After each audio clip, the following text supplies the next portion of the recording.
오늘 우리에게 주시는 하나님의 말씀 요한복음 19장 1절부터 7절까지 함께 봉독합니다. 이에 빌라도가 예수를 데려다가 채찍질하더라. 군인들이 가시나무로 관을 엮어 그의 머리에 씌우고 자색 옷을 입히고 앞에 가서 이르되 유대인의 왕이여 평안할지어다 하며 손으로 때리더라. 빌라도가 다시 밖에 나가 말하되 보라, 이 사람을 데리고 너희에게 나오나니 이는 내가 그에게서 아무 죄도 찾지 못한 것을 너희로 알게 하려 함이로다 하더라.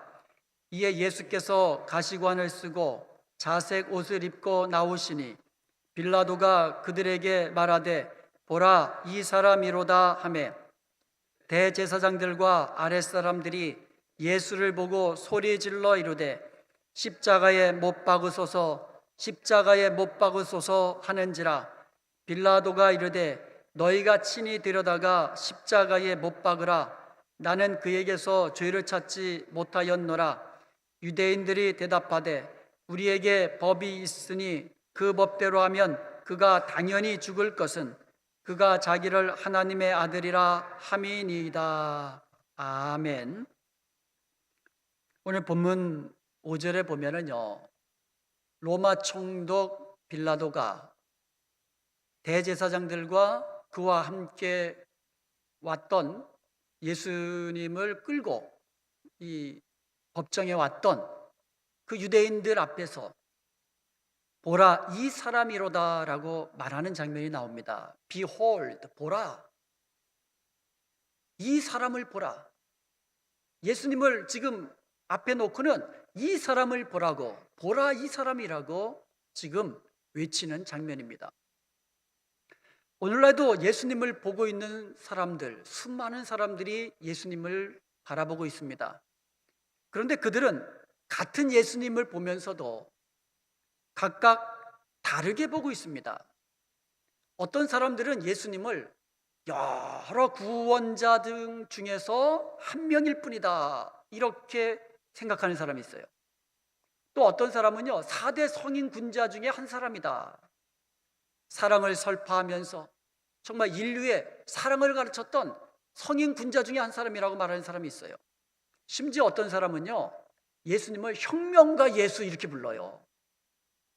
예수님을 의원으로 생각하는 사람도 있고요, 또 어떤 사람들은 예수님은 실패한 사람이다, 실패해서 십자가에 죽은 사람이다, 이렇게까지 말하는 사람들이 있습니다. 예수님을 어떻게 바라보냐 하는 문제는 대단히 중요한 것입니다.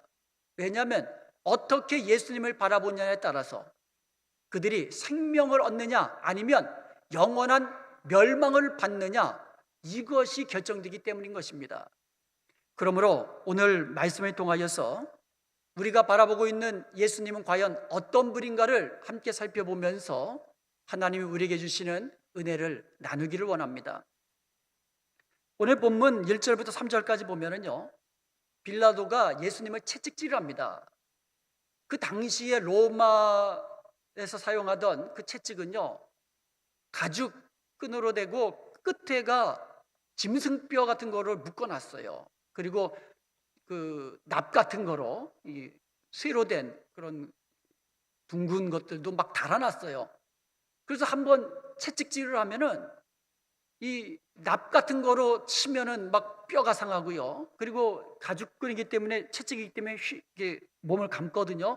몸은 다 벗기고, 그러면 땡길 때 살점이 뜯겨 나가는 거예요. 그래서 한번 채찍질할 때마다 살점이 막 뜯겨 나가고 뼈 상하고, 이러한 채찍입니다. 굉장히 고통스러운 그러한 채찍이죠. 그리고 여러분, 가시에 찔려 보셨죠?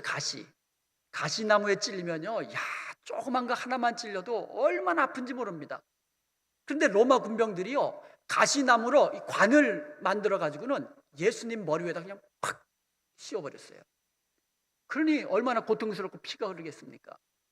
그리고는요, 자색 옷, 임금이, 왕이 입는 옷이거든요. 자색 옷을 예수님께 입히면서 뭐라고 말하냐면 유대인의 왕이여 평안할지어다 하면서 조롱을 합니다. 그러면서 손바닥으로 갈기는 거예요. 여러분, 이 손으로 때리는 거, 차라리 몽둥이를 맞으면 이 모욕적이지 않고 굴욕적이지 않아요. 그런데 손으로 그냥 막 때리는 건 이건 참 이 모욕적인 겁니다.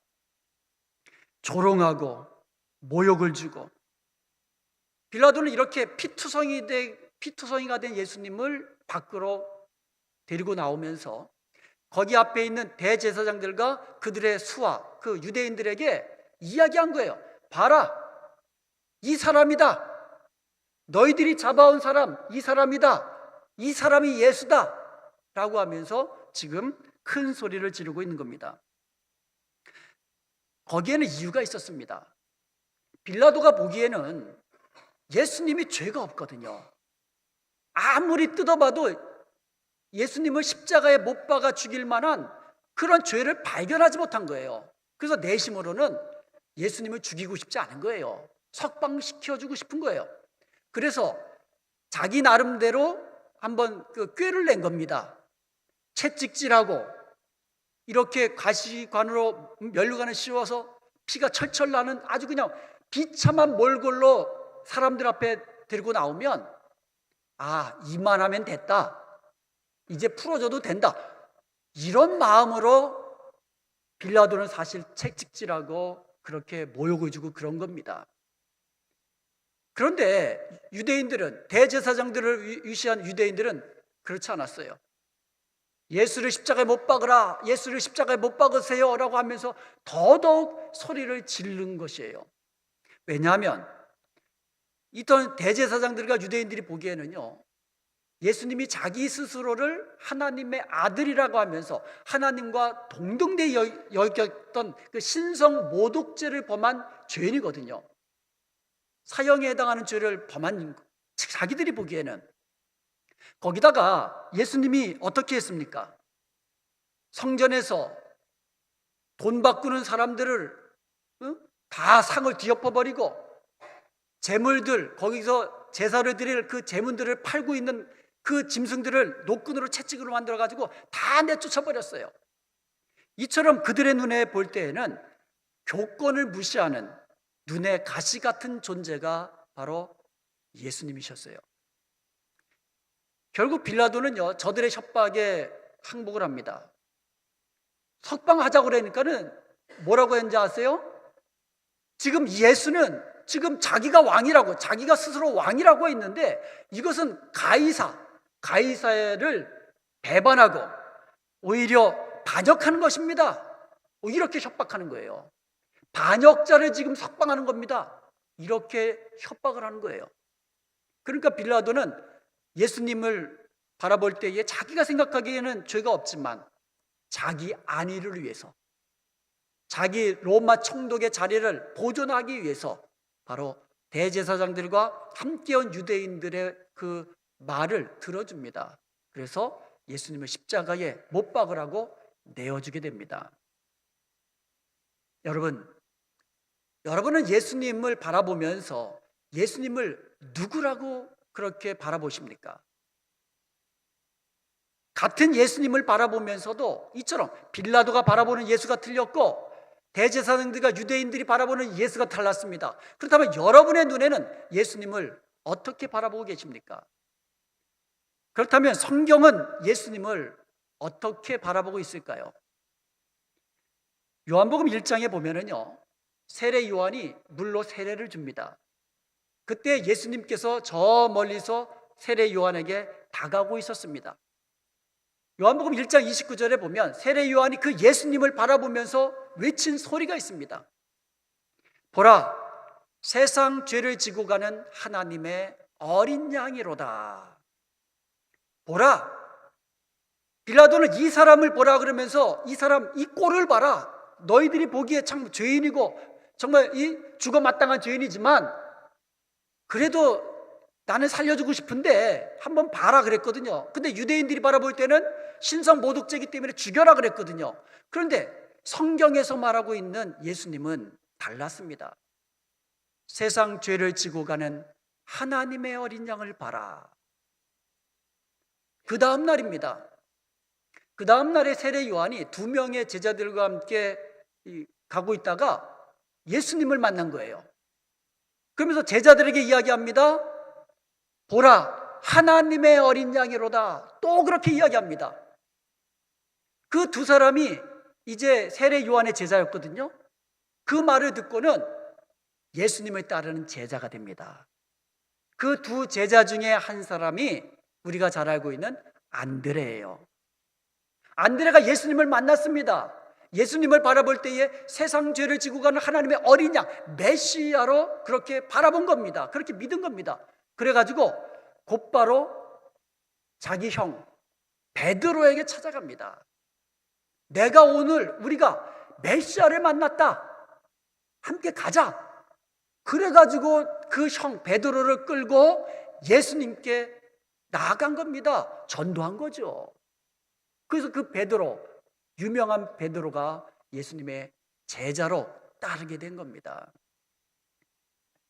이처럼 성경에서 말씀하고 있는 예수님의 모습은 세상 죄를 지고 가는 하나님의 어린 양이셨습니다.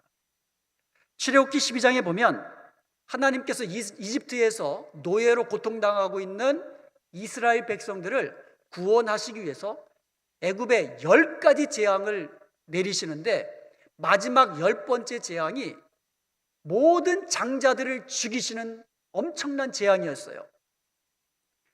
장자, 만약에 그 집에 할아버지가 장자예요. 맏아들이에요. 그러면 할아버지가 죽어요. 그 아들이 또 장자예요. 그럼 그 아버지도 죽어요. 그리고 그 아들이 장자면 그 아들도 죽어요. 그 손자가 장자면 그 손자도 죽는 거예요. 그러니까 그 집에 한 사람만 죽는 게 아니고 장자란 장자는 다 죽는 거예요. 여기 혹시 장자 계세요? 그리고 그 집에 외아들뿐이 없어요. 우리 권사님 외아들뿐이 없잖아요. 그럼 그 밤에 그 눈에 넣어도 정말 아프지 않은 그 아들이 죽는 거예요. 사람만이 아니에요. 짐승 첫 새끼들도 다 죽는 거예요. 그 밤에. 그 밤이 지나면 온 나라 천지에 통곡하는 소리뿐이었어요. 그런데 이스라엘 백성들에게 살 길을 열어주셨습니다. 그 방법이 무엇입니까? 어린 양을 잡아다가 그 피를 우슬주로 이렇게 묶어가지고는 그 피를 적셔가지고 그 집에 있는 문설주와 문인방, 좌우 인방이라는 것은 이게 문이 있으면 옆에 받치고 있는 기둥입니다. 그리고 문설주는 옆으로 딱 기대고 있는, 우리가 문지방이라나요? 문지방 무너진다 그러나요? 그런 거예요. 위에 딱 꽂혀. 그래서 그 피를, 어린 양의 피를 우슬초로 찍어가지고는 문 가상사리에다가 다 바른 거예요. 양쪽 기둥과 위에다가. 그러면 그 밤에 여호와의 사자가 모든 집안에 있는 장자들을 다 죽이실 때에 그 피가 발라져 있는 그 집은 넘어가는 겁니다. 건너가는 겁니다. 패스오버. 그래서 6월절이에요. 넘어가는 거예요. 그 피를 볼 때에 넘어가는 거예요. 그 집안에 있는 사람이 누구냐 가리지 않아요. 남자든 여자든 노인이든 애기든 가리지 않습니다. 심지어 이스라엘 사람이든 애굽 사람이든 가리지 않습니다. 백인이든 뭐 확인이든 뭐 블랙피플이든 가리지 않습니다. 피가 발라져 있는 그 집안에 있는 사람들은 다 살은 거예요. 장자들이 죽지 않았습니다. 짐승들도 죽지 않았어요. 첫 새끼가. 그 피를 볼 때에 피가 묻어있는 그 집안에 있는 사람은 다 살았습니다. 여기서 이스라엘 사람이라도 하나님의 말씀에 불순종해서 이거 뭐 피 이거 바른다고 뭐가 달라지나? 그 집은 어떻게 됐을까요? 장자들 다 죽었어요. 반대로 눈치 빠른 애굽 사람들이 보고 있다가 뭐 하나 보니까 그대로 따라하는 거야. 어린 양, 아주 흠없는 어린 양을 잘 보관하다가 어린 양을 잡네? 어린 양 잡고 문에다 바르네? 문에다 바른 사람이 있다면 그 애굽 사람은 어떻게 됐을까요? 패스오버, 건너가는 거예요. 여호와의 죽음의 사자는요, 피를 볼 때에 넘어간 겁니다. 우리 인생의 모든 불행의 원인은 죄입니다. 우리의 죄가 하나님과 사이를 갈라놓은 거예요. 담을 쌓아놓은 겁니다. 그래서 하나님께로부터 내려오는 그 생명을 우리가 누리지 못하게 하는 거예요. 하나님께서 주시는 그 은혜와 복을 우리가 누리지 못하게 하는 겁니다. 그래서 모든 불행은 우리의 죄로부터 시작하는 겁니다. 죄의 싹은 사망입니다. 그래서 모든 사람은 죽게 되어 있습니다. 언젠가는 다 죽습니다. 죄의 싹은 사망이기 때문인 것입니다. 모든 사망과 모든 불행은 인간의 죄로부터 시작된 것입니다. 이 세상에 태어난 사람은 누구나 다 죽는데 하나님께서 죽지 않고 영원히 사는 길을 한 가지 열어놓으셨습니다. 그것이 무엇입니까? 하나님께서 독생자 아들 예수 그리스도 이 땅에 보내시고 예수께서 우리 죄를 대신하여 십자가에 피 흘려 죽으심으로 말미암아 그 길을 우리에게 열어놓으신 줄로 믿습니다. 그래서 성경은 말합니다. 누구든지 예수님을 믿으면 멸망하지 않고 영생을 얻는다고 말씀하고 있는 것입니다. 그런데 여러분, 우리가 예수님을 믿는다는 것이 무엇입니까? 우리 죄를 대신하여 십자가에서 피 흘려 죽으신 그 예수님의 피가 우리의 심령의 마음문, 우리의 심령의 문, 설주와 임방에 뿌려짐을 당한 거예요. 성령께서 예수 그리스도의 보혈로, 예수 믿는 바로 저와 여러분의 심령에 예수님의 보혈로 발라 놓아 주신 줄로 믿습니다. 이게 예수님을 믿는다는 겁니다. 그러면 예수님의 보혈이 발라져 있는 저와 여러분은, 예수 믿는 모든 성도들은 영원히 생명을 얻게 되는 것을 믿으시기를 축원드립니다. 죽지 않게 되는 거예요. 영원히 사는 것입니다. 이것이 바로 세상 죄를 지고 가는 하나님의 어린 양이라는 뜻입니다. 그래서 고린도전서 5장 7절에 보면 예수님을 우리의 유월절 양이라고 표현해요. 유월절 양이라고 표현합니다. 유월절에 어린 양의 피를 보고 죽음의 사자가 넘어갔듯이 우리에게 발라져 있는 예수 그리스도의 보혈이, 유월절 어린 양 되시는 예수님의 보혈이 발라져 있는 사람은 다 넘어가는 거예요. 그게 예수님을 영접한다는 거예요. 예수님을 믿는다는 겁니다. 그리고 베드로전서 1장 19절에는 우리가 구원받은 것이 은이나 금같이 없어질 것으로 한 것이 아니고 오직 흠없는, 점 없는 어린 양 같은 보배로우신 예수 그리스도의 보혈로 피로 된 것이라고 말씀하고 있습니다.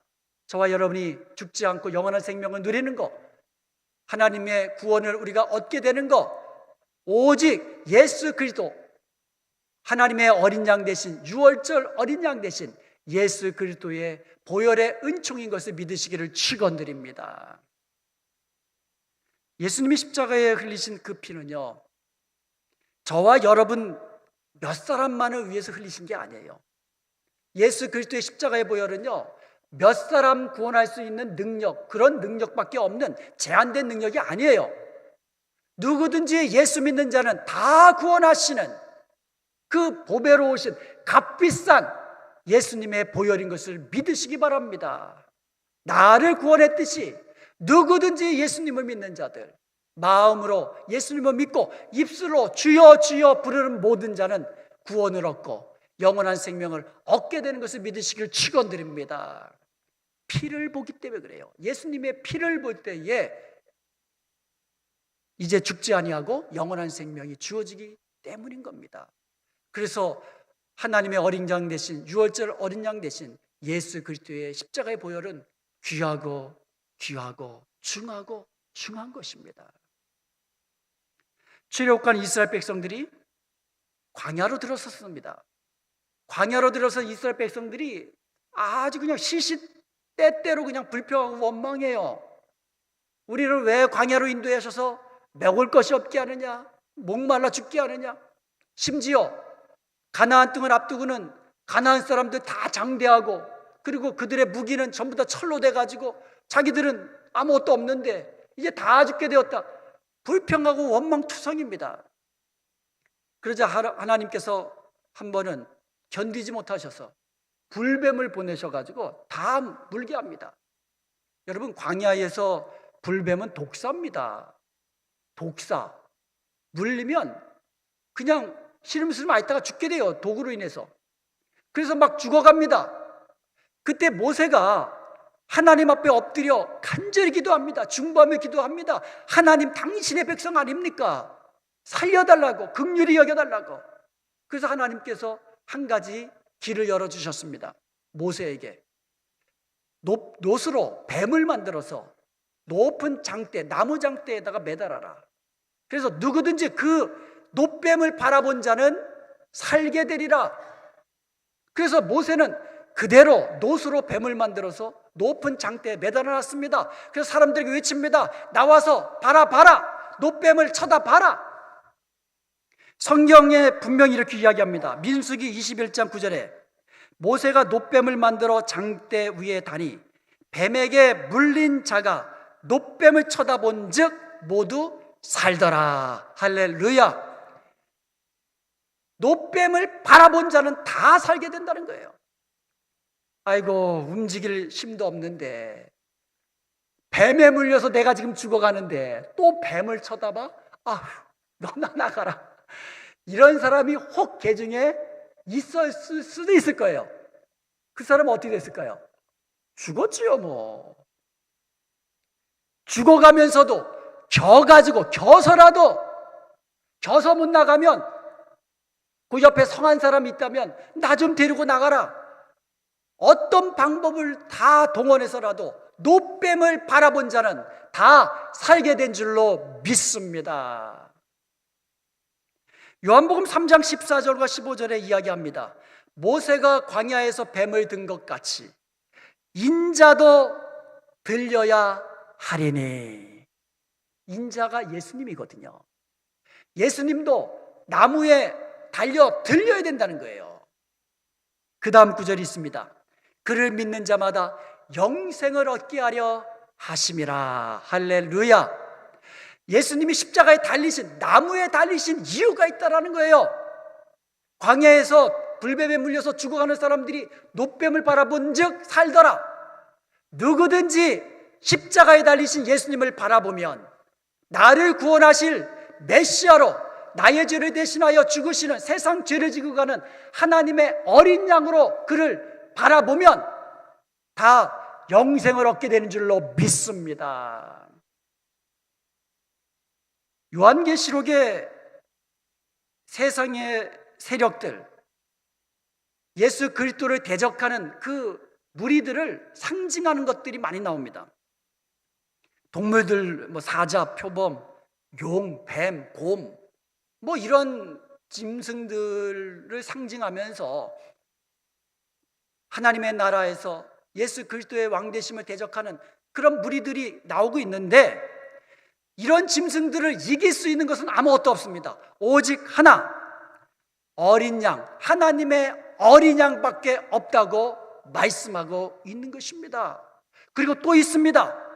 어린 양의 이름과 그 아버지의 이름이 그 이마에 쓰여 있는 성도들은 이기고 또 이기는 게 되는 줄로 믿습니다. 이처럼 십자가에 달리신 예수님을 바라보는 자는 믿음으로 영접하고 나의 구주로 모셔드리는 사람은 구원을 얻게 되는 줄로 믿습니다.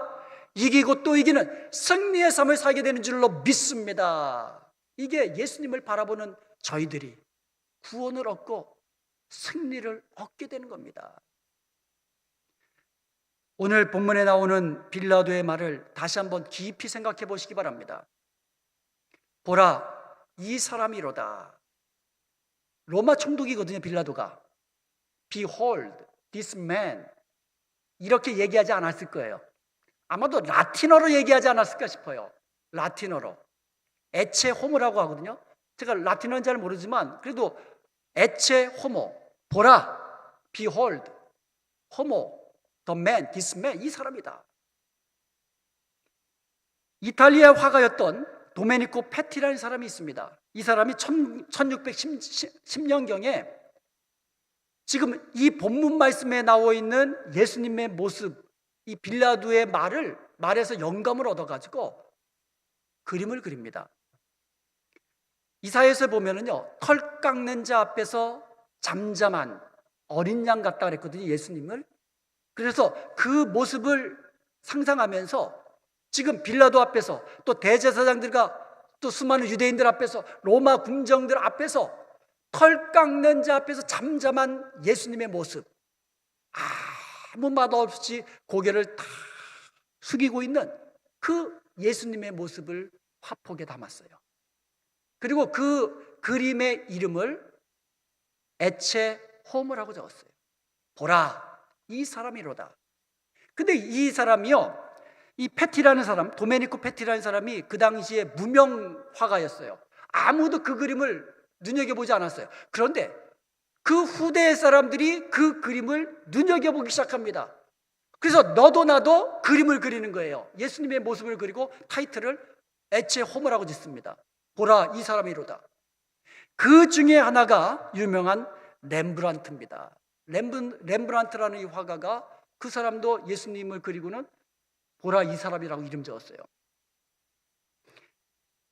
에체 호모, 이 그림을 페티라는 사람이 2장을 그렸는데, 그 중에 하나는 독일의 비루츠부르크에 있고 또 하나는 이탈리아의 우피치 미술관에 있다고 하는데, 저는 이제 보지 않았으니까 모르겠어요. 그런데 그 그림을 본 사람이 있어요. 누가 봤냐 하면 화가뿐만 아니라 한 여인이 그 그림을 보고 영감을 얻습니다. 그래서 찬송시를 짓습니다. 그 찬송시가 바로 찬송가 311장입니다. 내 너를 위하여 몸버려 피 흘려 뇌 죄를 속하여 살 길을 주었다. 널 위해 몸을 주건만 넌 무엇을 주느냐.